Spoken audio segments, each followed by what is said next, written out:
Clear करिए यहाँ पे। देखिए value of perquisites in the case of specified और non specified employ.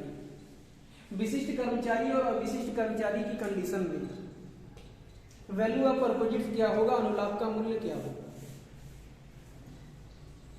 Last term पे देखिए बताया गया था अनुलाभ किसे कहते हैं, कर्मचारियों को वेतन के अलावा जो सुविधाएं वस्तु या सेवा के रूप में दी जाती है, कि कर्मचारियों को वेतन के अलावा जो सुविधाएं वस्तु या सेवा के रूप में दी जाती है उसी को कहते हैं अनुलाभ। अनुलाभ का मतलब हो गया परपोजिट्स।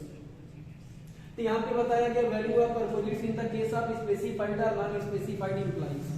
विशिष्ट कर्मचारियों और अविशिष्ट कर्मचारी की दशा में वैल्यू ऑफ परपोजिट्स क्या होगा, क्या टैक्सेबल सैलरी में जोड़ा जाएगा। तो देखिए यहाँ स्पेसिफाइड एम्प्लॉय और नॉन स्पेसिफाइड एम्प्लॉय बताया गया। तो पहले ये जान लीजिए कि स्पेसिफाइड एम्प्लॉय क्या होता है। स्पेसिफाइड एम्प्लॉय किसे कहते हैं, विशिष्ट कर्मचारी किसे कहते हैं।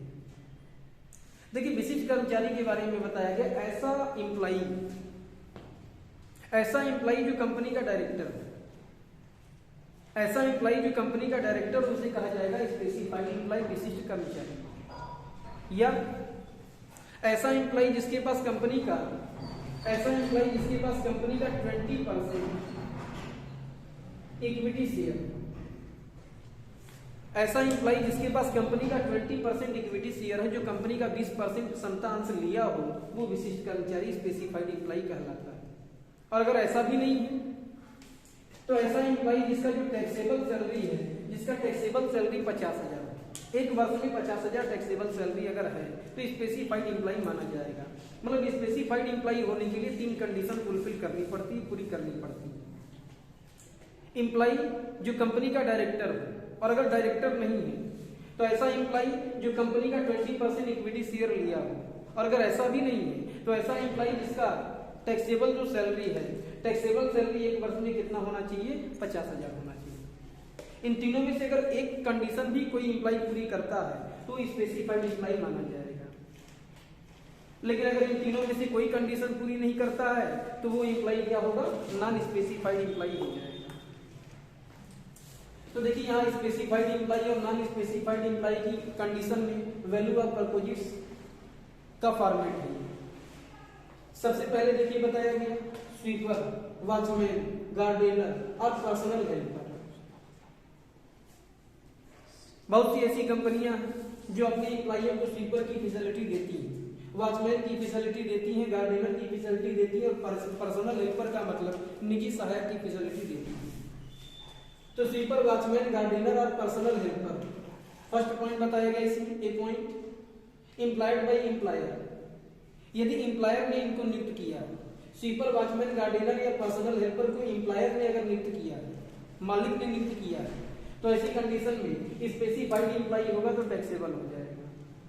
जो भी आएगा, जो भी दिया होगा उसको डायरेक्ट ग्रॉस सैलरी में जोड़ लिया जाएगा। और अगर नॉन स्पेसिफाइड एम्प्लॉय होगा तो ऐसी कंडीशन में टैक्स फ्री हो जाएगा, कोई भी टैक्स नहीं लगेगा।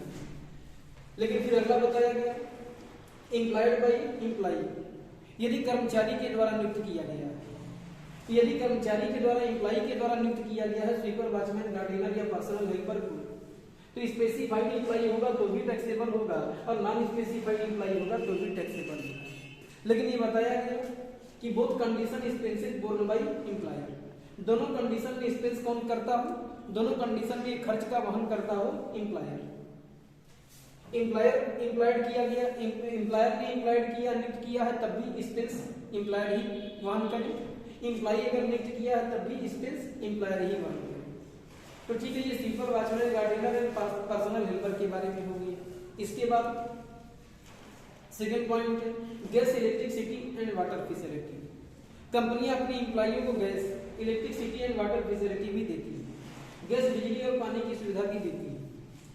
तो इसमें देखिए एक पॉइंट बताया गया if connection name in employ, यदि कनेक्शन एम्प्लॉय के नाम से, गैस, इलेक्ट्रिसिटी या वाटर का जो कनेक्शन है यदि एम्प्लॉय के नाम से है, स्पेसिफाइड एम्प्लॉय होगा तो टैक्सेबल होगा, और नॉन स्पेसिफाइड एम्प्लॉय होगा तो टैक्सेबल हो जाएगा। दोनों कंडीशन में टैक्सेबल होगा। अगला इफ सप्लाइड बाय एम्प्लॉयर, यदि गैस, इलेक्ट्रिसिटी एंड वाटर की जो सप्लाई है वो एम्प्लॉयर कर रहा है, तो ऐसी कंडीशन में स्पेसिफाइड एम्प्लॉय होगा तो टैक्सेबल हो जाएगा, नॉन स्पेसिफाइड एम्प्लॉय होगा तो टैक्स फ्री हो जाएगा। लेकिन फिर बताया गया both condition specific borne by employer, दोनों कंडीशन में खर्च का वहन कौन करता हो, एम्प्लॉयर करता हो। चाहे आपका एम्प्लॉय के नेम से कनेक्शन या एम्प्लॉयर सप्लाई करता हो, दोनों कंडीशन में खर्च का वहन एम्प्लॉयर करता है। अगला फिक्स इंटरेस्ट और कम इंटरेस्ट लोन फैसिलिटी, कंपनियां अपने एम्प्लॉइयों को बिना ब्याज की या ब्याज सहित लोन की फैसिलिटी भी देती है। तो कंपनियां अपने एम्प्लॉइयों को बिना ब्याज की या ब्याज के सहित लोन की फैसिलिटी भी देती हैं। तो फिक्स इंटरेस्ट और कम इंटरेस्ट, बिना ब्याज की या ब्याज सहित लोन फैसिलिटी अगर कंपनी अपनी एम्प्लॉय को दी है तो उस इंटरेस्ट का अमाउंट स्पेसिफाइड एम्प्लॉय होगा तो टैक्सेबल हो जाएगा, नॉन स्पेसिफाइड एम्प्लॉय होगा तो टैक्सेबल हो जाएगा। अगला, कंपनियां अपने एम्प्लॉइयों को टेलीफोन की फैसिलिटी भी देती है, टेलीफोन या मोबाइल की फैसिलिटी देती है। अगर कंपनी अपने एम्प्लॉय को टेलीफोन या मोबाइल की फैसिलिटी देता है तो स्पेसिफाइड एम्प्लॉय है तो टैक्स फ्री हो जाएगा और नॉन स्पेसिफाइड एम्प्लॉय है तो टैक्स फ्री हो जाएगा। अगला, यूजेज ऑफ करेंट एसेट, चल संपत्ति का उपयोग। अगर चल संपत्ति का उपयोग किया जाता है, करंट एसेट का यूज किया जाता है, स्पेसिफाइड एम्प्लॉय होगा तो टैक्सेबल हो जाएगा और नॉन स्पेसिफाइड एम्प्लॉय होगा तो टैक्सेबल हो जाएगा। फिर अगला, ट्रांसफर ऑफ करंट एसेट, अगर चालू संपत्ति का हस्तांतरण किया गया, करंट एसेट का ट्रांसफर किया गया है, स्पेसिफाइड एम्प्लॉय होगा तो टैक्सेबल हो जाएगा और नॉन स्पेसिफाइड एम्प्लॉय होगा तो टैक्सेबल हो जाएगा।